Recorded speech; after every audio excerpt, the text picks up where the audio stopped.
ایک عورت کا شوہر روزانہ کسی نہ کسی مہمان کو گھر لے کے آ جاتا، بیوی کو کہتا اس کے لیے کھانا تیار کرو۔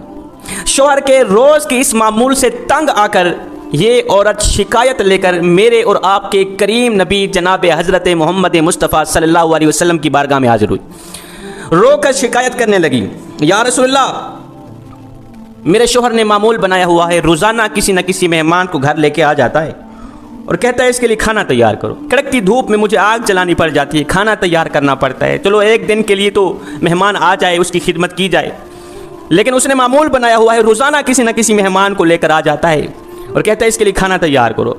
میں تو آگ جلا جلا کے خود جل گئی، آقا میں یہ تکلیف برداشت نہیں کر سکتی، میں یہ دکھ برداشت نہیں کر سکتی، یا رسول اللہ آپ کے دروازے پر آئی ہوں، آپ مجھے کوئی ایسا طریقہ بتائیں جس کو اپناتے ہوئے میں آپ کے فرمان پر عمل کروں، آپ کے طریقے پر عمل کروں، میرے شوہر کے اندر جو یہ عادت ہے روزانہ کسی نہ کسی مہمان کو لے کر آ جاتا ہے، یہ عادت ختم ہو جائے۔ میرے کریم نبی خاموش ہو کے اس عورت کی بات سنتے رہے، میرے نبی نے کوئی جواب نہ دیا۔ عورت کہتی رہی، سناتی رہی، میرے نبی خاموش رہے، میرے نبی نے کچھ بھی نہیں کہا۔ کریم نبی کے لبوں پر خاموشی دیکھ کر یہ عورت خود خاموش ہو کے واپسی چلی گئی۔ جب گھر میں گئی دوسرے دن میرے کریم نبی نے اس عورت کے شوہر کو بلایا، کہا کہ کل میں آپ کے گھر کا مہمان بننے والا ہوں۔ وہ تو خوش ہو گیا، دوڑ کر گیا، اپنی بیوی کو کہا کل اللہ کے نبی ہمارے گھر کے مہمان بننے والے ہیں، کل آپ نے کھانا تیار کرنا ہے۔ وہ عورت بھی سن کر بڑی خوش ہوئی، صبح اٹھتے ہی اس نے تیاریاں شروع کر دی، کھانے بنانے شروع کر دی۔ میرے کریم نبی نے وہاں کیا کھانا تھا، میرے نبی تو وہاں ان کو سبق دینے جا رہے تھے، ان کی آنکھوں سے ان کو کچھ دکھلانے جا رہے تھے۔ خیر دوسرے دن میرے کریم نبی ان کے گھر پہنچے، دسترخوان لگ گیا، کھانے لگ گئے۔ کھانا کھانے سے پہلے میرے نبی نے اس کے شوہر کو کہا کہ جب میں واپسی پر جانے لگوں اپنی بیوی کو کہنا دروازے تک میرے پیچھے پیچھے دیکھتی رہے گی، جب تک میں دروازے سے باہر نہ نکلوں، حویلی کے 4 دیواری کے دروازے سے گیٹ سے باہر نہ نکلوں، بیوی کو کہنا کہ میرے پیچھے پیچھے دیکھتی رہے گی۔ اس نے ایسا ہی کیا۔ خیر میرے کریم نبی نے کچھ کھانا تناول فرمایا۔ کھانا کھانے کے بعد میرے کریم نبی دعا کرتے ہوئے اٹھے۔ اب یہ عورت میرے نبی کے فرمان پر عمل کرتے ہوئے اس عورت نے میرے نبی کے پیچھے پیچھے دیکھنا شروع کیا۔ دیکھتے ہی یہ عورت بے ہوش ہو گئی، اس کو ایسا منظر نظر آیا کہ تاب نہ لا سکی، برداشت نہ کر سکی، بے ہوش ہو گئی۔ میرے کریم نبی آگے چلے گئے۔ جب اس عورت کو ہوش آئی تو اس کے شوہر نے پوچھا کہ آخر وجہ کیا تھی، کیا تجھے نظر آیا تھا؟ مجھے تو کچھ بھی نظر نہیں آیا، تجھے کون سی ایسی چیزیں نظر آئی کہ تو دیکھ کر بے ہوش ہو گئی؟ اس نے کہا جب میرے نبی کمرے سے باہر نکل کر حویلی کے 4 دیواری کے دروازے تک جا رہے تھے تو میں نے دیکھا کہ نبی کے پیچھے سانپ، بچھو، کیڑے مکوڑے اور بھی کافی ساری بلائیں تھیں، نبی کے پیچھے پیچھے جا رہی تھی۔ دوسرے دن یہ دونوں میاں بیوی نبی کی خدمت میں حاضر ہوئے۔ اس عورت نے پوچھا آقا آخر وجہ کیا تھی؟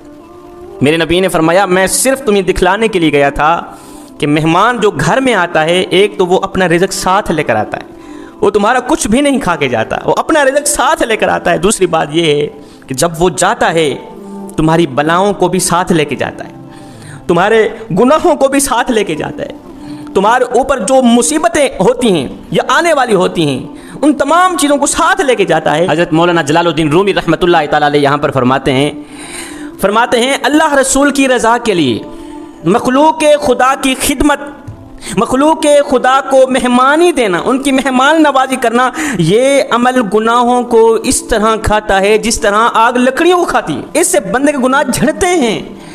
اگر تم چاہتے ہو کہ تمہارے گناہ جھڑ جائیں، ایک گناہ بھی باقی نہ رہے، تو مہمانوں کی خدمت کیا کرو، مہمانوں کی مہمان نوازی کیا کرو، کترایا نہ کرو، اللہ رسول کی رضا کے لیے مخلوق خدا کو مہمانی دیا کرو۔ حضرت سیدنا ابراہیم علیہ السلام جد الانبیاء تھے، آپ کی یہ عادت کریمانہ تھی، اس وقت تک آپ کھانا نہیں کھاتے تھے جب تک کوئی گھر میں مہمان نہیں آتا تھا، جب تک مہمان کو کھانا نہیں کھلاتے خود نہیں کھاتے تھے۔ ایک دن گزرا مہمان نہ آیا، دوسرا دن گزرا مہمان نہ آیا، آپ نے کچھ بھی نہیں کھایا، اس لیے کہ آپ کی عادت تھی جب تک مہمان نہ آتا، مہمان ساتھ میں دسترخوان پہ بیٹھ کے نہ کھاتا، آپ خود نہیں کھایا کرتے تھے۔